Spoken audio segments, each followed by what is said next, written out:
मज्ञानतिमिरन्धस्य ज्ञानञ्जनशलाकया चक्षुरुन्मिलितं येन तस्मै श्रीगुरवे नमः। श्रीचैतन्यमनाविष्टं स्थापितं येन भूतले स्वयं रूपं कदा मह्यं ददाति स्वपदान्तिकं। वन्देऽहं श्रीगुरुं श्रीयुतपदकमलं श्रीगुरुं वैष्णवं च श्रीरूपं साग्रजातं सहगणा रघुनाथं वितं तं सजीवं साद्वैतं सावधूतं परिजनसहितं कृष्णचैतन्यदेवं श्रीराधाकृष्णपदान् सहगणललिता श्रीविशाखान्वितं च। नमो विष्णुपदाय कृष्णपृष्ठाय भूतले श्रीमते भक्तिवेदान्तस्वामिनिते नामिने। नमस्ते सरस्वती देवी गौरवाणी प्रचारिणे निर्विशेषशून्यवादी पाश्चात्यदेशतारिणे। वञ्चकल्पतरुभ्यश्च कृपासिन्धुभ्येव च पतितानां पावनेभ्यो वैष्णवेभ्यो नमो नमः। नमो महावदान्नाय कृष्णप्रेमप्रदायते कृष्णाय कृष्णचैतन्यनाम्ने गौरतिसे नमः। नमो महावदान्नाय कृष्णप्रेमप्रदायते कृष्णाय कृष्णचैतन्यनाम्ने गौरतिसे नमः। हे कृष्ण करुणा सिन्धु दीनबन्धु जगत्पते गोपेश गोपिकाकान्त राधाकान्त नमोस्तुते। तप्त कांचन गौरांगी राधे वृंदावनेश्वरी विश्वभानुसुते देवी प्रणमामि हरिप्रिये। नीलाचल निवासाय नित्याय परमात्मने बलभद्र सुभद्राभ्यां जगन्नाथाय ते नमः। जय श्री कृष्ण चैतन्य प्रभु नित्यानंद श्री अद्वैत गदाधर शिवासादि गौरभक्तवृंद। हरे कृष्ण कृष्ण कृष्ण हरे हरे हरे राम राम राम हरे हरे। ओम नमो भगवते वासुदेवाय ओम नमो भगवते वासुदेवाय ओम नमो भगवते वासुदेवाय। हरे कृष्ण। শুধু ভক্ত সজ্জন সবাই বাংলা নববর্ষের শুভ কৃষ্ণ প্রীতি ও শুভেচ্ছা জ্ঞাপন করে আমরা শিল প্রভুপাদের জীবনী আমরা শ্রবণ করব। তো আশা করি আপনারা সাথে থাকুন এবং শ্রবণ করুন শিল প্রভুপাদের সেই অপাকৃত দিব্য জীবনাবলী। সূর্যের যেমন জন্ম মৃত্যু নেই, তেমনি ভগবানও তার পার্শ্বদেরও জন্ম মৃত্যু নেই। ভগবানের শুদ্ধ ভক্তেরা অজ্ঞান অন্ধকার বিদূরিত করতে ভগবানেরই আদেশে আবির্ভূত হন। কৃষ্ণ কৃপা শ্রীমূর্তি ছিল অভয় চরণারবিন্দ ভক্তিবেদান্ত স্বামী প্রভুপাদ হলেন এমনই একজন শুদ্ধ ভক্ত। 1896 সালের 1 সেপ্টেম্বর কলকাতায় তিনি আবির্ভূত হন। অভয়চরণের 151 নং হ্যারিসন রোডের বাড়িটি ছিল উত্তর কলকাতায়। তার পিতৃদেব শ্রীযুক্ত গৌরমোহন দে সম্ভ্রান্ত সুবর্ণ বণিক সমাজের একজন সচ্ছল কাপড়ের ব্যবসায়ী ছিলেন এবং তার মায়ের নাম ছিল রজনী দেবী আর তার নাম রাখা হয় অভয়চরণ দে। বাঙালি ঐতিহ্য অনুসারে তার পিতামাতা এক জ্যোতিষীকে দিয়ে শিশুপুত্রের ঠিকুজি করিয়েছিলেন। সেই জ্যোতিষীর ভবিষ্যৎবাণী করেছিলেন যে তার বয়স যখন 70 হবে তখন তিনি সাগর পাড়ি দিয়ে বিদেশ যাবেন, এক বিখ্যাত ধর্মপ্রচারক রূপে স্বীকৃতি লাভ করবেন এবং 108টি মন্দির প্রতিষ্ঠা করবেন। বাল্যকাল গৌরমোহন দে ছিলেন একজন শুদ্ধ বৈষ্ণব। তার পুত্রকেও তিনি কৃষ্ণ ভক্ত রূপে মানুষ করেছিলেন। অভয় ছোট থেকেই কৃষ্ণ ভাবনামৃত গ্রহণ করেছিলেন। প্রতি বছর কলকাতায় যখন জগন্নাথ দেবের রথযাত্রা মহোৎসব হতো তা দেখে অভয়চরণ গভীরভাবে অভিভূত হতেন। অভয়চরণ শুনেছিলেন যে কিভাবে শ্রীচৈতন্য মহাপ্রভু পুরী রথযাত্রা মহোৎসবে তার পার্শ্বদের নিয়ে কীর্তন ও নৃত্য করতেন। একদিন অভয়চরণ নিজেরই রথযাত্রা মহোৎসব করার ইচ্ছে হলো। পিতা গৌরমোহন দে তাকে 3 ফুট উঁচু একটি ব্যবহৃত রথ এনে দেন। পিতা পুত্র মিলিত প্রচেষ্টায় 16টি কাঠের থাম তাতে জুড়ে দেন এবং তার উপর একটি চাঁদোয়া লাগিয়ে দেন সেটি যেন ঠিক পুরীর রথেরই একটি ছোট সংস্করণ হয়েছিল। অভয়চরণের বয়স যখন 6 বছর, তখন তার অনুরোধে গৌরমোহন দে ছোট রাধাকৃষ্ণ যুগল মূর্তি তাকে কিনে দেন এবং তখন থেকে তিনি রাধাকৃষ্ণের পূজা শুরু করেন। 60-এর দশকের শেষ দিকে তিনি আমেরিকায় বিভিন্ন নগরীতে রথযাত্রা মহোৎসবের প্রচলন করেন এবং বিশ্বব্যাপী তার ইস্কনের মন্দিরগুলিতে রাধাকৃষ্ণ বিগ্রহ প্রতিষ্ঠা করেন, যা তিনি তার পিতার কাছ থেকে শিখেছিলেন। শিক্ষা জীবন। অভয়ের বয়স যখন 5 বছর, তখন গৌরমোহন দে তাকে কলকাতার মতিলাল শীল ফ্রি স্কুলে ভর্তি করে দেন। বিদ্যালয়ের গণ্ডি সসম্মানে পার হওয়ার পর তিনি কলকাতার স্বনামধন্য শিক্ষা প্রতিষ্ঠান স্কটিশ চার্চ কলেজে ভর্তি হন। সুভাষচন্দ্র বসুর 1 ক্লাস নিচে পড়তেন অভয়চরণ। লেখাপড়ার মাঝে অভয় তার আধ্যাত্মিক জ্ঞানচর্চা, প্রবন্ধ রচনা ও সাধুসঙ্গ চালিয়ে যাচ্ছিলেন। গান্ধীজির অনাড়ম্বর সরল জীবন এবং শ্রীমদ্ ভগবদ্ গীতার অনুরাগ অভয়চরণকে আকৃষ্ট করেছিল। কলেজে অধ্যয়নকালে অভয়চরণের পিতা পরিচিত এক বণিক পরিবারের কন্যা রাধারানী দত্ত সঙ্গে তার বিবাহ আয়োজন করেন। 1920 সালে তিনি কলেজে 4র্থ বর্ষের পাঠ শেষ করে সাফল্যের সঙ্গে উত্তীর্ণ হয়েছিলেন, কিন্তু ভারতীয় জাতীয়তাবাদী চেতনায় উদ্দীপ্ত হয়ে তিনি তার প্রাপ্য ডিগ্রি প্রত্যাখ্যান করেছিলেন। সাক্ষাৎ হয়েছিল তার গুরুদেব মহা তেজস্বী বৈষ্ণব আচার্য শ্রী ভক্তি সিদ্ধান্ত সরস্বতী ঠাকুরের সঙ্গে। প্রথম দর্শনেই সরস্বতী ঠাকুর তাকে বলেছিলেন, তোমরা শিক্ষিত যুবক, তোমরা কেন সারা পৃথিবীতে শ্রী চৈতন্য মহাপ্রভুর বাণী। প্রথম দর্শনেই সরস্বতী ঠাকুর তাকে বলেছিলেন, তোমরা শিক্ষিত যুবক, তোমরা কেন সারা পৃথিবীতে শ্রী চৈতন্য মহাপ্রভুর বাণী প্রচার করছো না।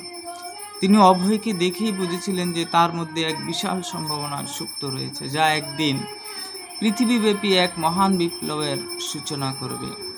ভারতীয় জাতীয়তাবাদী চেতনায় উদ্বুদ্ধ অভয় তখন প্রশ্ন করেছিলেন, আপনার চৈতন্য মহাপ্রভুর বাণী কে শুনবে? আমরা পরাধীন দেশের অধিবাসী, প্রথমে ভারতকে স্বাধীন হতে হবে।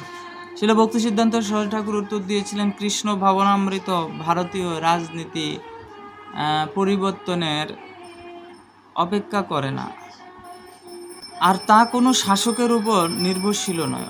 অভয়ের আগে কখনো এত সহজ অথচ নির্ভীকভাবে কাউকে বৈষ্ণব দর্শন বিশ্লেষণ করতে শুনেননি। 1935-এর নভেম্বরে বৃন্দাবনে রাধাকুণ্ডে অভয়চরণের সঙ্গে তার গুরু মহারাজের এক তাৎপর্যপূর্ণ সাক্ষাৎ হয়। তিনি অভয়কে গভীর আবেগের সঙ্গে বলেছিলেন, আমার কিছু বই প্রকাশ করার ইচ্ছা ছিল, যদি তুমি কোনোদিন অর্থ সংগ্রহ করতে পারো পারমার্থিক বই ছাপিও। কথাগুলো অভয়ের হৃদয়ের গভীরভাবে রেখাপাত করেছিল। গ্রন্থ রচনা।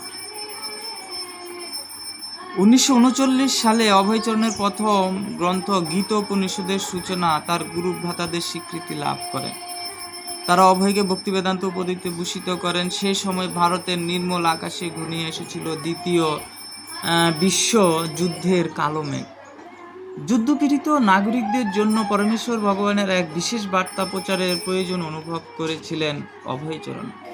তিনি একাই একটি পত্রিকা প্রকাশনার কাজে লেগে গেলেন। তা ছিল ইংরেজিতে, কারণ তার বার্তা ছিল সমগ্র বিশ্ববাসীর জন্য। তিনি তার নাম দিলেন ব্যাক টু গডহেড। তার আত্মবিশ্বাসও ছিল অত্যন্ত দৃঢ়, তাই যুদ্ধের সময় ধ্বংস আর মৃত্যুর মধ্যেও তিনি তার পত্রিকা প্রথম সংখ্যাটি প্রকাশ করতে পেরেছিলেন। তিনি লেখালেখি করে কালাতিপাত করেছিলেন এবং যাদের কাছে শ্রীমদ্ ভগবদ্গীতার বাণী প্রচার করেছিলেন তাদের কাছে সাহায্য প্রার্থনা করেছিলেন। মুদ্রকের কাছ থেকে ছাপা পত্রিকাগুলো নিয়ে তিনি সেগুলো বিতরণের জন্য শহরের পথে পথে ঘুরে বেড়াতেন। একটি চায়ের দোকানের কাছে তিনি সেগুলো নিয়ে বসতেন। কেউ যখন তার কাছে এসে বসতো, তিনি তাকে সেই পত্রিকা কেনার জন্য অনুরোধ করতেন। দিল্লিতে ব্যাক টু গডহেড ছাপাবার এবং বিক্রির জন্য অভয়চরণ স্থির করেছিলেন যে তিনি নয়াদিল্লির 80 মাইল দক্ষিণে পবিত্র বৃন্দাবন ধামে থাকবেন এবং বৃন্দাবনের শান্ত আধ্যাত্মিক পরিবেশে থেকে তিনি তার রচনার কাজ চালিয়ে যাবেন। একদিন নিঃস্ব এবং অসহায় অভয়চরণ বৃন্দাবনে ভজন নামে একটি বাংলা কবিতা লিখেছিলেন। তার কতগুলি পংক্তি খুবই মর্মস্পর্শী, যেমন: অর্থহীন দেখি মোরে ছেড়েছে সবাই, কুটুম্ব আত্মীয় আর বন্ধু জন ভাই, দুঃখ হয় হাসি পায় একা বসে হাসি, মায়ার সংসারেই কাকে ভালোবাসি। বৃন্দাবনে ছিল প্রভুপাদ। বৃন্দাবনে যমুনার তীরে বংশী গোপালজির মন্দিরে তিনি খুব স্বল্প ভাড়ায় একটি ঘর নিয়েছিলেন, আর বৃন্দাবনেই তিনি এক বৈশিষ্ট্যপূর্ণ জীবন যাপন শুরু করেছিলেন। এক রাতে অভয়চরণ সেই স্বপ্নটি দেখলেন, যা পূর্বে গৃহস্থ আশ্রমে অবস্থান করলে কয়েকবার তিনি দেখেছিলেন। স্বপ্নে ছিল ভক্তি সিদ্ধান্ত সরস্বতী ঠাকুর আবির্ভূত হয়েছিলেন, ঠিক যেভাবে তিনি তাকে জানতেন। সরাসরি পারমার্থিক জগৎ থেকে আগত সুপুরুষ সুপণ্ডিত এক সন্ন্যাসী, যিনি শ্রীকৃষ্ণের কাছে এসেছিলেন। তিনি এসে অভয়চরণারবিন্দ প্রভুকে বলেছিলেন তাকে অনুসরণ করতে। বারবার তিনি তাকে ডেকেছিলেন, তিনি তাকে সন্ন্যাস নেওয়ার কথা বলেছিলেন এসো সন্ন্যাস গ্রহণ করো। অভয়চরণ চমকে জেগে উঠলেন। এই স্বপ্নটিকে তিনি ভক্তি সিদ্ধান্ত সরস্বতী ঠাকুরের আদেশ বলে মনে করেছিলেন। 1959 সালের 15 সেপ্টেম্বর মথুরার কেশবজি গৌড়ীয় মঠে তিনি তার জ্যেষ্ঠ গুরুভ্রাতা ছিল ভক্তি প্রজ্ঞান কেশব মহারাজের কাছে সন্ন্যাস গ্রহণ করেন। সন্ন্যাস গ্রহণ করার পর তার নাম হয়েছিল অভয়চরণারবিন্দ ভক্তিবেদান্ত স্বামী। বৃন্দাবনে কিছুকাল থাকার পর তিনি পুনরায় দিল্লিতে প্রত্যাবর্তন করেন। সেখানে থেকে শিল ভক্তি বেদান্ত স্বামী বৃন্দাবন এবং নয়া দিল্লি উভয় জায়গাতেই কাজ করতে পারছিলেন। কিছু সাহায্য সংগ্রহ করে তিনি পূর্ণোদ্যমে ব্যাক টু গডহেড প্রকাশ এবং শ্রীমদ্ ভাগবতের ইংরাজি অনুবাদ এবং তার ভাষ্য রচনা শুরু করেছিলেন। তারপর তিনি বৃন্দাবনে রাধা দামোদর মন্দিরে অবস্থান করেন। শ্রী শ্রী রাধা দামোদর মন্দিরেই তিনি ইস্কন প্রতিষ্ঠার ধারণা লাভ করেন। সেখানে তিনি একান্তে ভজন করতেন এবং কৃষ্ণ ভাবনা প্রচারের জন্য আচার্যদের কাছ থেকে শক্তি প্রার্থনা করতেন। ছিল রূপ গোস্বামীকে দর্শন লাভ। বৃন্দাবনে রাধা দামোদর মন্দিরে অবস্থানকালে তিনি ছিল রূপ গোস্বামীর দর্শন লাভ করেন। শিল ভক্তিবেদান্ত স্বামী প্রভুপাদের ব্যক্তিগত সচিব শ্রী হরিশরী প্রভুর সাথে তৎকালীন রাধা দামোদর মন্দিরের গোবিন্দচাঁদ নামে এক ভক্তের সাক্ষাৎকারে নিম্নোক্ত ঘটনার কথা জানা যায়। গোবিন্দচাঁদ তখন তরুণ ছিলেন। শ্রী শ্রী রাধা দামোদর মন্দিরের যে ঘরে শিল প্রভুপাদ থাকতেন, সেই ঘরের বারান্দায় শিল প্রভুপাদ প্রায় জপ করতেন। একদিন তিনি দেখতে পান একটি ছেলে মন্দিরের প্রণামী বক্স থেকে টাকা নিয়ে যাচ্ছে। তখন শিল প্রভুপাদ তাকে টাকা চুরি করার কারণ জিজ্ঞেস করলে ছেলেটি বলে তার মিষ্টি খেতে ভালো লাগে, তাই সে মিষ্টি কেনার জন্য সেখান থেকে টাকা নিয়ে যাচ্ছে। তখন শিল প্রভুপাদ বলেন, আমি যদি তোমায় মিষ্টি বানিয়ে দিই তবে কি তুমি আবার চুরি করবে? তখন ছেলেটি চুরি না করতে রাজি হয়। তারপর থেকে প্রতিদিন শিল প্রভুপাদ ছেলেটিকে মিষ্টি তৈরি করে খাওয়াতেন। তখন থেকে ছেলেটি শিল প্রভুপাদের অনুগত হয়ে যায়।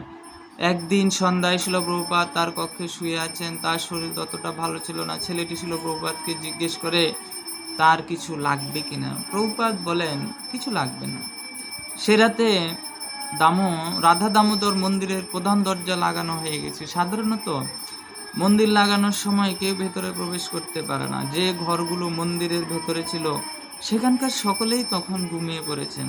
তখন ছেলেটি গৌরাচাঁদ গোস্বামী শিল প্রভুপাদের কক্ষ থেকে শিল প্রভুপাদ ছাড়াও অপরিচিত আরেকটি কণ্ঠস্বর শুনতে পেল।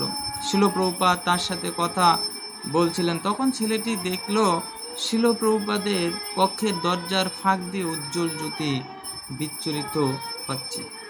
পরদিন ছেলেটি শিল প্রভুপাদের কাছে সে রাতের ঘটনা সম্বন্ধে জানতে চাইলে শিল প্রভুপাদ বলেন যে গতরাতে শিল রূপ গোস্বামী কৃপা করে আমাকে দর্শন দিয়েছেন। শিল রূপ গোস্বামীর সঙ্গে শিল প্রভুপাদের কি কথা হয়েছিল জানতে চাইলে শিল প্রভুপাদ বললেন যে রূপ গোস্বামী তাকে বলেছেন তুমি কোনো চিন্তা করো না, পাশ্চাত্য দেশে প্রচার করার জন্য এগিয়ে যাও। শ্রী চৈতন্য মহাপ্রভুর বাণী তথা হরে কৃষ্ণ মহামন্ত্র বিশ্বব্যাপী প্রচার করো। আমি কথা দিচ্ছি তুমি অবশ্যই সফল হবে, কারণ আমি সর্বদাই তোমার পাশে থাকব। শিল রূপ গোস্বামী পাদের এই আশীর্বাদ শিরে ধারণ করে শিল প্রভুপাদ মহাপ্রভুর বাণী প্রচারে উৎসাহের সাথে নিযুক্ত হলেন। তিনি সম্পূর্ণরূপে বিশ্বাস করতেন যে আধুনিক দিগ্ভ্রান্ত সমাজে শ্রীমদ্ ভাগবত এক বিপ্লব বয়ে আনবে। ক্রমে ক্রমে চাঁদা ও দান সংগ্রহ করে নিজের খরচেই তিনি শ্রীমদ্ ভাগবত প্রকাশ করেছিলেন। টাকার অভাব সত্ত্বেও শুধু তার অদম্য অধ্যাবসায়ের ফলে 2 বছরেরও কম সময়ে তিনি শ্রীমদ্ ভাগবতের 3টি খণ্ড প্রকাশ করতে পেরেছিলেন। 3য় খণ্ডটি ছাপা হওয়ার পর তার মনে হয়েছিল তিনি এখন যাবার জন্য প্রস্তুত। যদিও তিনি তখন প্রায় কপর্দকহীন এবং তার বয়স তখন 69 বছর, তথাপি তখনই তিনি যাত্রা করতে চেয়েছিলেন, আমেরিকার উদ্দেশ্যে যাত্রা। গোলক বিহারী ভগবান শ্রীকৃষ্ণ এই কলিযুগে শ্রীচৈতন্য মহাপ্রভু রূপে অবতীর্ণ হয়ে ঘোষণা করেছিলেন যে পৃথিবীতে আছে যত নগরাদি গ্রাম, সর্বত্র প্রচার হবে মোর নাম। হরে কৃষ্ণ মহামন্ত্রের কীর্তন ভারতের সীমানা অতিক্রম করে বিশ্বের প্রতিটি নগরে ও গ্রামে প্রচারিত হবে। তারপর শত শত বছর কেটে গেছে। শ্রী চৈতন্য মহাপ্রভুর ঐকান্তিক ভক্তরা অধীর আগ্রহে অপেক্ষা করেছে কবে এবং কিভাবে তার সেই ভবিষ্যৎবাণী সার্থক হবে। তারপর 1965 সালে 13 আগস্ট বিদগ্ধ পণ্ডিত, দার্শনিক এবং সন্ন্যাসী শিল অভয়চরণারবিন্দ ভক্তিবেদান্ত স্বামী তার 69তম জন্মদিবসের কয়েকদিন পূর্বে সেই ভবিষ্যৎবাণী সার্থক করার লক্ষ্যে আমেরিকার উদ্দেশ্যে যাত্রা করেন। একটি ভারতীয় জাহাজ কোম্পানির কাছ থেকে সৌজন্য হিসেবে একটি টিকিট সংগ্রহ করে তিনি জলদূত নামক একটি মালবাহী জাহাজের একমাত্র যাত্রী রূপে আরোহণ। তার সঙ্গে ছিল একটি সুটকেস, একটি ছাতা, কিছু শুকনা চিরা, প্রায় $60 মূল্যের ভারতীয় মুদ্রা এবং বেশ কয়েকটি গ্রন্থপূর্ণ তরঙ্গ। শ্রীকৃষ্ণের দর্শন লাভ। যাত্রাপথে 13 দিনে জলদূত জাহাজ যখন আটলান্টিক মহাসাগরের উত্তাল সমুদ্র পার হচ্ছিল, তখন 2 দিনে 2 বার শিল প্রভুপাদের হার্ট অ্যাটাক হয়। তিনি ভাবছিলেন আবার যদি এমন হয় তবে তিনি কাটিয়ে উঠতে পারবেন না। রাতে স্বপ্নে শিল প্রভুপাদের সম্মুখে শ্রীকৃষ্ণ আবির্ভূত হলেন। শিল প্রভুপাদ দেখলেন শ্রীকৃষ্ণ একটি নৌকা বইছেন এবং তিনি তাকে অভয় দিয়ে তার কাছে আসতে বলছেন। প্রভুপাদ উপলব্ধি করলেন যে স্বয়ং শ্রীকৃষ্ণ তাকে রক্ষা করছেন এবং সেই যাত্রায় আর সেই রকম হার্ট অ্যাটাক হয়নি। প্রভুপাদ তার ডায়েরিতে লিখেছেন, আটলান্টিক যদি তার স্বাভাবিক রূপ ধারণ করত তাহলে হয়তো আর বেঁচে থাকতাম না, কিন্তু শ্রীকৃষ্ণই ছিলেন জাহাজটির কাণ্ডারি।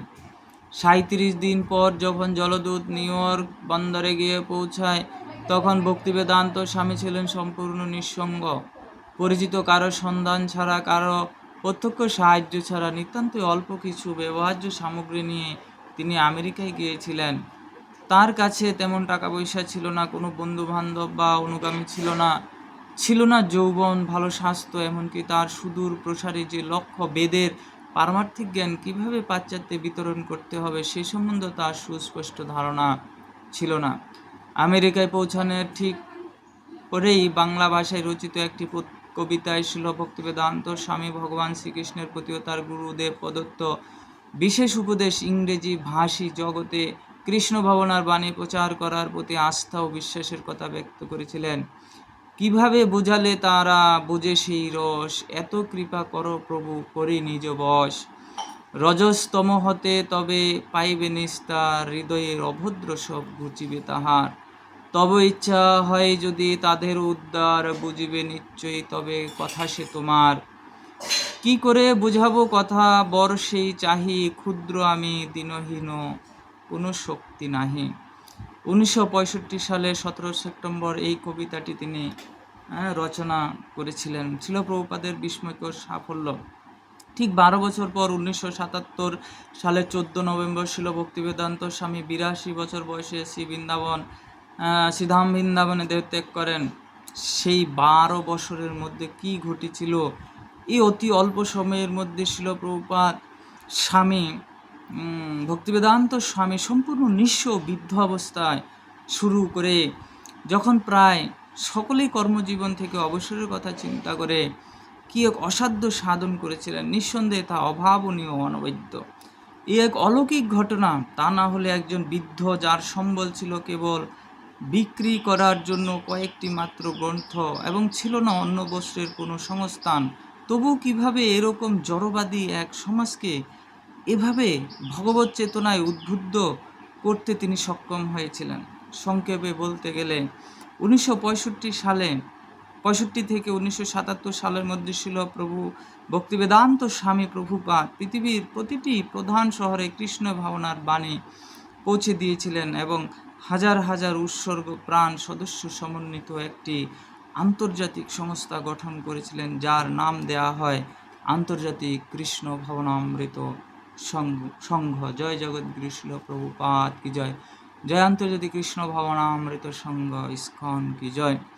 তিনি 6টি মহাদেশ জুড়ে বিশাল ও অপাকৃত ঐশ্বর্যমণ্ডিত 108টি মন্দির প্রতিষ্ঠা করেছিলেন এবং তার ক্রমবর্ধমান সংস্থার সদস্যদের ব্যক্তিগতভাবে পথ প্রদর্শনের জন্য সমগ্র পৃথিবী 14 বার প্রদক্ষিণ করেছিলেন। 70 বছর থেকে শুরু করে 82 বছর পর্যন্ত এই বিশাল কার্য সম্পাদন করার পাশাপাশি শিল প্রভুপাদ বিভিন্ন শাস্ত্রগ্রন্থ অনুবাদ ও সম্পাদনা করে 60 খণ্ডে 64টি ভাষায় প্রকাশ করেছিলেন, যার কোটি কোটি কপি সারা পৃথিবী জুড়ে বিতরণ করা হয়েছে। এছাড়া তিনি বিভিন্ন সভায় হাজার হাজার ভাষণ প্রদান করেছেন, পৃথিবীর বিভিন্ন প্রান্তে হাজার হাজার পত্র প্রেরণ করেছেন এবং তার অনুগামী গুণগ্রাহী ও সমালোচকদের সঙ্গে হাজার হাজার আলোচনা চক্রে অংশগ্রহণ করেছেন। ধর্ম, দর্শন এবং সংস্কৃতিতে শিল প্রভুপাদের অবদান স্বীকৃতি দিয়েছেন এমন বহু পতিতযশা পণ্ডিত ও বিশিষ্ট সামাজিক ব্যক্তিত্বের শ্রদ্ধা তিনি অর্জন করেছিলেন। সংক্ষিপ্ত 12 বছরে প্রভুপাদ কিভাবে এই বিস্ময়কর সাফল্য লাভ করেছিলেন তার অত্যাচার্য কাহিনী ক্ষুদ্র পরিসরে পূর্ণরূপে বর্ণনা করা অসম্ভব, তবু তার উল্লেখযোগ্য শিক্ষা এবং সাফল্যের বিষয়ে কিঞ্চিত তথ্য প্রদান করা হলো। ইসকন প্রতিষ্ঠা 1965 সালের সেপ্টেম্বরে নিউ ইয়র্ক শহরে পৌঁছানোর পর শিল প্রভুপাদ তার ভগবত চেতনাময় সংঘ প্রতিষ্ঠা করার জন্য প্রথম বছর একাকী তীব্র সংগ্রাম করেছিলেন। তিনি খুব সাধারণ জীবনযাপন করতেন। তিনি যেখানে সুযোগ পেতেন ভাষণ দিতেন, ফলে ধীরে ধীরে তার শিক্ষার প্রতি মানুষ আকৃষ্ট হতে থাকে। 1966 সালের জুলাই মাসে নিউ ইয়র্ক শহরের লোয়ার ইস্ট সাইড এ অবস্থিত একটি পরিত্যক্ত দোকানঘর থেকে যখন তিনি একাকী তার প্রচার কার্য সম্পাদন করেছিলেন, তখন তিনি সারা পৃথিবীতে ভগবানের বাণী প্রচার করার উদ্দেশ্যে একটি পারমার্থিক সংস্থা প্রতিষ্ঠা করেন। তিনি সেই সংস্থার নাম দেন international society for Krishna consciousness বা ইসকন বা আন্তর্জাতিক কৃষ্ণ ভাবনামৃত সংঘ, সংক্ষেপে ইসকন। সংস্থাটি প্রতিষ্ঠার সময় শিল প্রভুপাদের সঙ্গে পূর্ণরূপে যুক্ত একজন অনুগামীও ছিল না। নিরুৎসাহিত না হয়ে তিনি তার সান্ধ্য ভাষণের সভায় উপস্থিত কতিপয় শ্রোতার মধ্য থেকে স্বেচ্ছাসেবক মনোনয়ন করে ইসকনের প্রথম ট্রাস্টি পদে তাদের নিয়োগ করেন। সেটি ছিল তখনকার অবস্থা।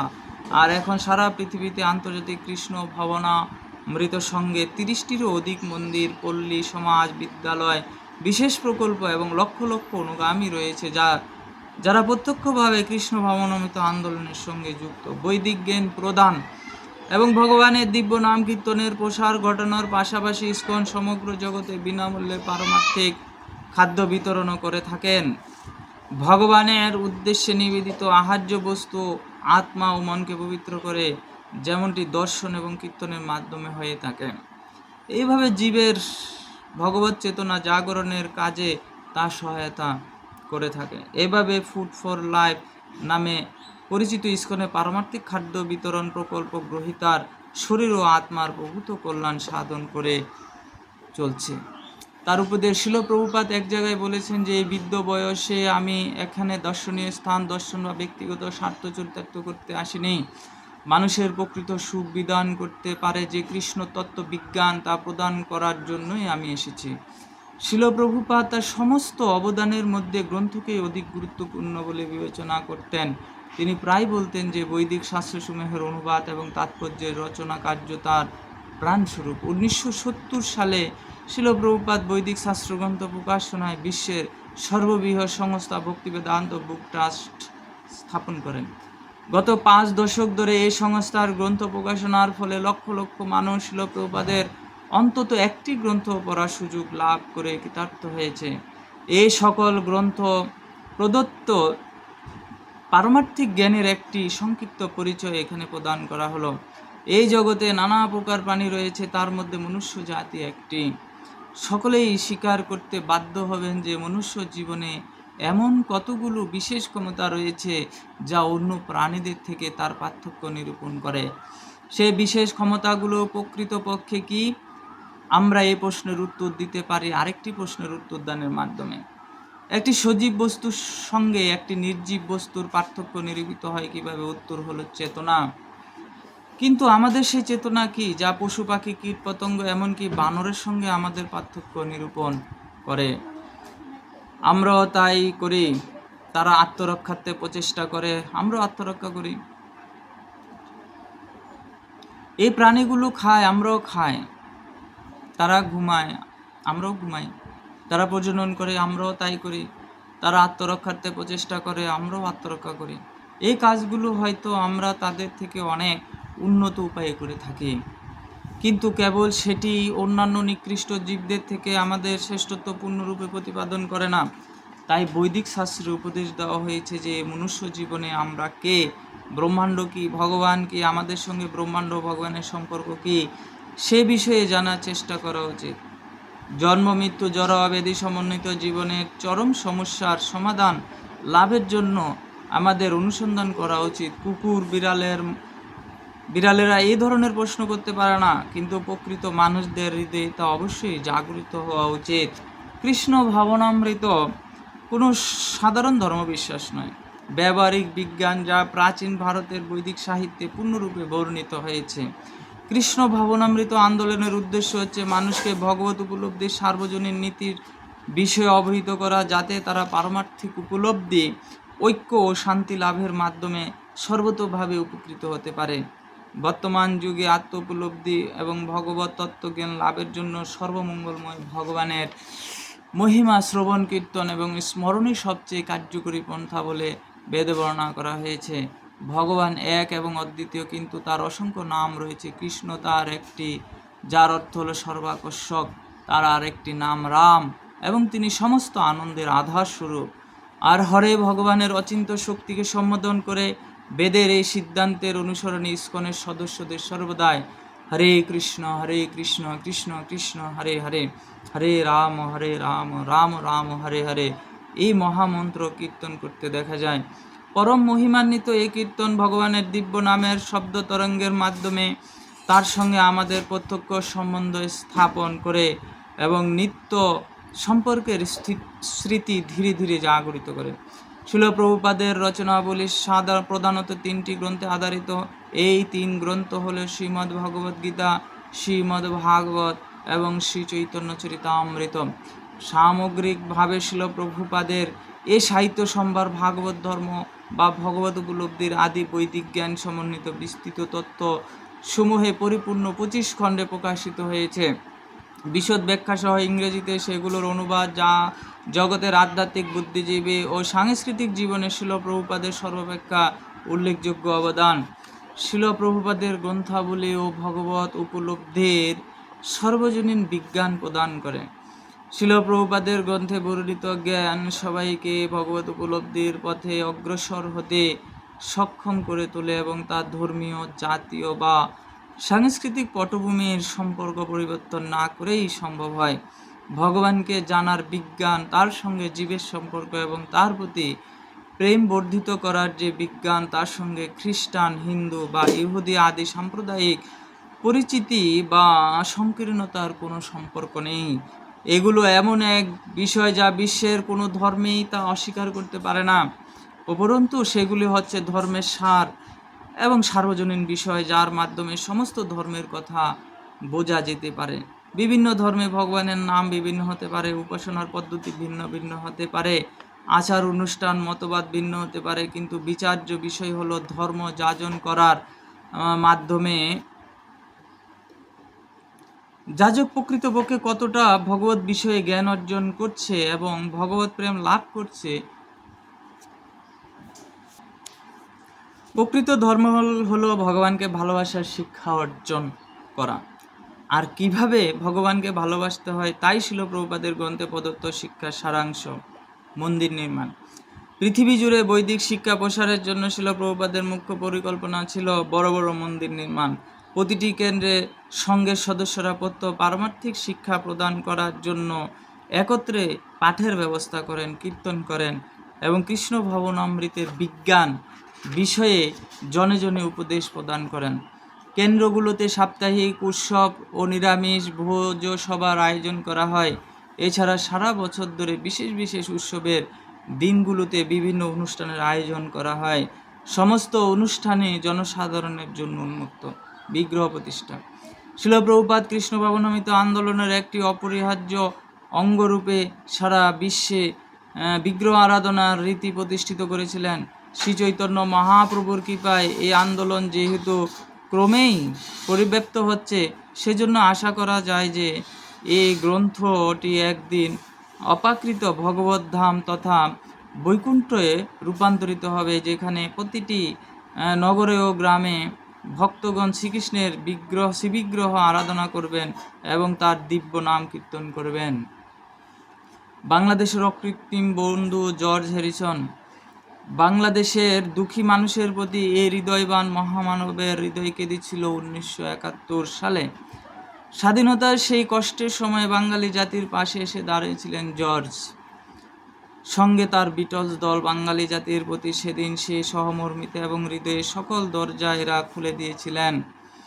অনন্তকাল ধরে সমগ্র বাঙালি জাতি তার জন্য কৃতজ্ঞ ছিল। প্রভুপাদের অনুপ্রেরণায় নিউ ইয়র্কের মেডিসন স্কোয়ার গার্ডেনে আয়োজিত কনসার্ট ফর বাংলাদেশ আয়োজন করে তারা সেদিন সারা বিশ্বের কাছে বাংলাদেশের দুঃখ, যন্ত্রণা, দুর্দশা ও আকুতির কথা তুলে ধরেছিলেন।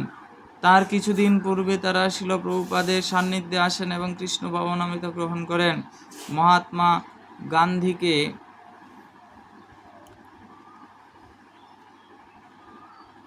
শিল প্রভুপাদের চিঠি। প্রিয় গান্ধীজি, আমি আপনার একজন সচেতন বন্ধু হিসেবে লিখছি। যদি আপনি খুব কলঙ্কজনকভাবে মৃত্যুবরণ করতে না চান, তাহলে শীঘ্রই রাজনীতি থেকে অবসর গ্রহণ করুন।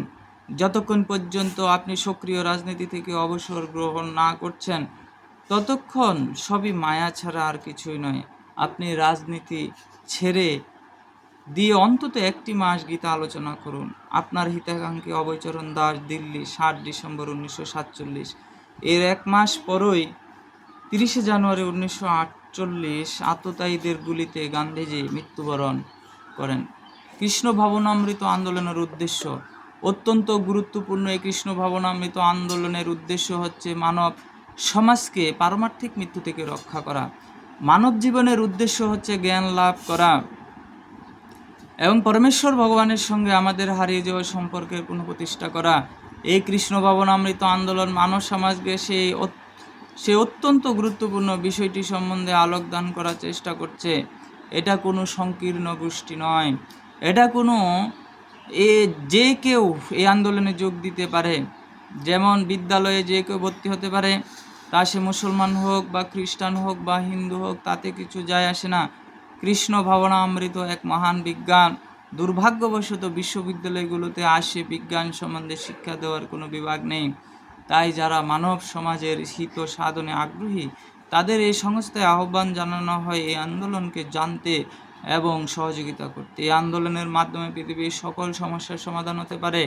ধর্মের 4টি মূল স্তম্ভ সত্য, শৌচ, দয়া ও তপ, এই 4টি পাপকর্মের ফলে নষ্ট হয়।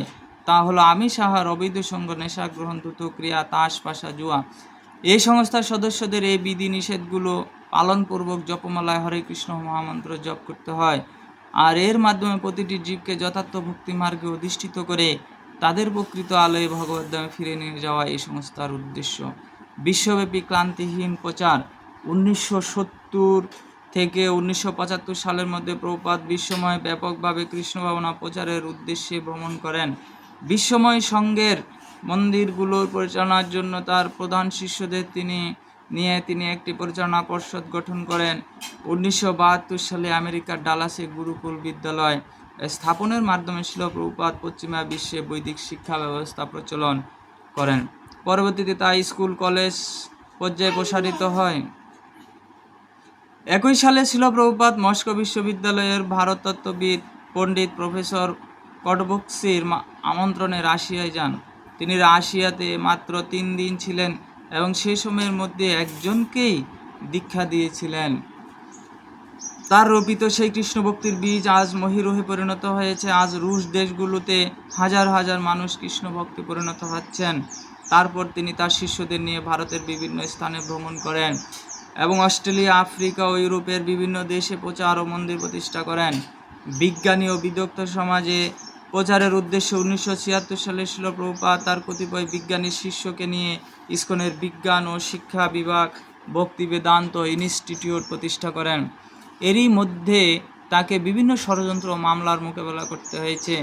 তার মধ্যে সবচেয়ে উল্লেখযোগ্য সিদ্ধান্ত এই ইসকনের বিরোধীদের যুক্তি নাকচ করে হরে কৃষ্ণ আন্দোলনকে একটি বৈধ ধর্মরূপে স্বীকৃতি দেওয়া। শিল প্রভুপাদের আবির্ভাব সম্পর্কে ভবিষ্যৎবাণী। শ্রী লোচন দাস ঠাকুর তার চৈতন্য মঙ্গল গ্রন্থে সূত্রখণ্ড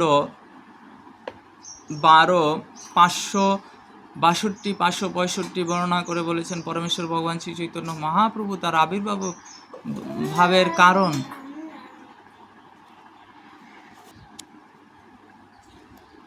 নামগুণ সংকীর্তন বৈষ্ণবের শক্তি প্রকাশ করিব আমি নিজ প্রেম ভক্তি। এই মতে কলি পাপ করিবে সংহার, সবে চলো আগে পাছে না করো বিচার। এবে নাম সংকীর্তন তীক্ষ্ণ খড়গ লইয়া, অন্তর অসুর জীবের ফেলিব কাটিয়া। যদি পাপী ছাড়ি ধর্ম দূর দেশে যায়, মোর সেনাপতি ভক্ত যাইবে তথায়। ব্রহ্ম বৈবর্ত পুরাণে শ্রীকৃষ্ণ জন্মখণ্ড 129 অধ্যায়। গঙ্গাদেবীর সাথে এক কথোপকথনে কৃষ্ণ বলেছেন, কলিযুগের 5000 বছর অতিক্রান্ত হলে তার এক মন্ত্র উপাসক আবির্ভূত হয়ে ভগবানের দিব্য নাম হরে কৃষ্ণ মহামন্ত্র কেবল ভারত ভূমিতেই নয় সমগ্র বিশ্বে প্রচার করবেন। এই দিব্য নাম কীর্তনের ফলে বিশ্ববাসী হরিভক্তে পরিণত হয়ে ভগবানের সেবায় যুক্ত হবে। এ সকল শুদ্ধ ভক্ত বিভিন্ন তীর্থস্থান এবং নদীসমূহে ভ্রমণ করে সেই সকল তীর্থকে পবিত্র করবে এবং যারাই তাদের সংস্পর্শে আসবে তারাও সকলকে পবিত্র করবে। কলির 10,000 বছর পর্যন্ত তার ভক্তগণ ভূতলে অবস্থান করবে, তারপর পৃথিবী কলিগ্রস্ত হবে। 1800 সনে প্রকাশিত সজ্জন তৌশনী পত্রিকায় নিত্য ধর্ম সূর্যোদয় শীর্ষক প্রবন্ধে শিল ভক্তিবিনোদ ঠাকুর ভবিষ্যৎবাণী করেছেন, এবং ভূত অদ্বিতীয় শ্রীহরির নাম ও সংকীর্তন রূপ পরম ধর্ম অবিলম্বেই জগতে প্রচারিত হইবে, তাহার লক্ষণ সর্বত্র দৃষ্ট হইতেছে। আহা, যেদিন ইংল্যান্ডে, ফ্রান্সে, রাশিয়ায়, প্রুশিয়ায় ও আমেরিকায় তদেশস্থ ভাগ্যবন্ত পুরুষ সকল নিশান ডঙ্কা খোল করতলাদি লইয়া মুহুর্মুহুর নিজ নিজ নগরে শ্রী চৈতন্য মহাপ্রভুর নাম উল্লেখপূর্বক শ্রীহরিনাম কীর্তনের তরঙ্গ উঠাইবেন, সেদিন কবে হইবে? আহা, যেদিন বিলাতীয় শ্বেতবর্ণ পুরুষ সকল একদিক থেকে জয় শচীনন্দন কি জয় এই রূপ ধ্বনি করতে প্রসারিত হইয়া অপরদিকে রশ্মদেশীয় ভক্তবৃন্দের সহিত আলিঙ্গনপূর্বক ভাতৃভাব করিবেন, সেদিন কবে হইবে? চৈতন্য মঙ্গল, ব্রহ্ম বৈবর্ত পুরাণ এবং শিল ভক্তিবিনোদ ঠাকুরের ভবিষ্যৎ বাণীতে শিল প্রভুপাদ এবং বিশ্বব্যাপী তার দ্বারা প্রচারিত কৃষ্ণ ভবনামৃত আন্দোলনের কথাই নির্দেশ করছে। শ্রী চৈতন্য মহাপ্রভুর এই সেনাপতি ভক্তই সমগ্র বিশ্বে বর্তমান এই পারমার্থিক বিপ্লবের সূচনা করেছেন। তিরোধান। 1977 সালের 14 নভেম্বর সন্ধ্যা 7:30 শ্রীধাম বৃন্দাবনের কৃষ্ণ বলরাম মন্দিরে দেবত্যাগ করে ভগবত ধামে ফিরে যাওয়ার আগে শিল প্রভুপাদ তার চূড়ান্ত নির্দেশ প্রদান করেন। জগতের যে কল্যাণ সাধন করার জন্য তিনি আবির্ভূত হয়েছিলেন তা সম্পূর্ণ হয়েছে। শেষ মুহূর্ত পর্যন্ত তিনি গম্ভীর, শান্ত, সমাহিত ছিলেন এবং শিষ্যদের কৃষ্ণ উপদেশ প্রদান করেন। হরে কৃষ্ণ। জয় শিল প্রভুপাদ কি জয়। আন্তর্জাতিক কৃষ্ণ ভবনামৃত সংঘ প্রতিষ্ঠাতা জগৎগুরু শিল প্রভুপাদ কি জয়। হরে কৃষ্ণ। এই ছিল শিল প্রভুপাদের সম্পূর্ণ জীবনী। আজকে যার কৃপায় সারা পৃথিবীতে লক্ষ লক্ষ মানুষ এই কৃষ্ণ ভবনামৃত গ্রহণ করে তাদের নিজেদের জীবনকে সার্থক করছেন এবং প্রচারের মাধ্যমে লক্ষ লক্ষ মানুষের জীবনকে সেই কৃষ্ণ ভাবনায় আনয়ন করে তাদের জীবনকেও সার্থক করছেন। তো শিল প্রভুপাদের কৃপায় আমরাও সেই আমাদের গুরু মহারাজের সেই আশীর্বাদে কৃষ্ণ ভাবনা অনুশীলন করার সৌভাগ্য লাভ হয়েছে।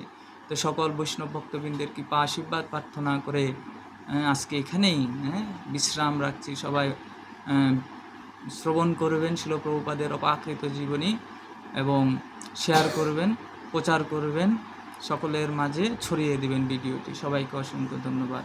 হরে কৃষ্ণ।